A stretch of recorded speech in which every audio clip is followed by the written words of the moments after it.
In today's video, I'm going to teach you how to tell how much customers owe in QuickBooks Online. By the end, you'll know exactly where to go to see your customers' balances and how to quickly dig into the details of what makes up those amounts. Let's start from your QuickBooks Online homepage.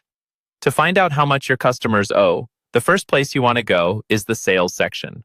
Look over to the left-hand side of your screen and you'll see a vertical menu. In that menu, click on Sales. This area is designed to show everything related to the money coming into your business, including your customers, invoices, and payments. Once you're in the Sales section, you'll notice a few tabs across the top, such as Invoices, Products and Services, and Customers. For what we're doing today, go ahead and click on the Customers tab. This is where QuickBooks keeps a detailed list of every customer you've set up in your company file. After you click Customers, you'll see a table or list view of all your customers. Next to each customer's name, there's a column labeled something like Open Balance or Balance.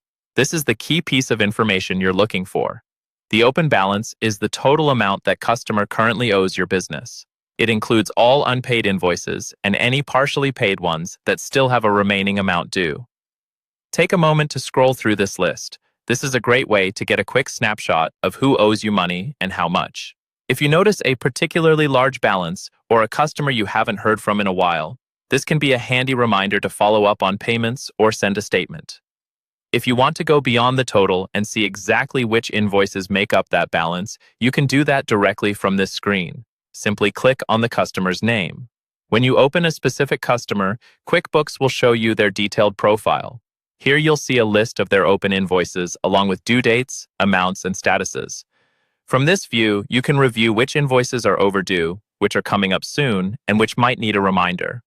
You can also open any individual invoice to double-check details or resend it to the customer. And that's all there is to it. By using the Sales menu, the Customers tab, and then drilling down into each customer, you can easily see how much your customers owe in QuickBooks Online and stay on top of your accounts receivable.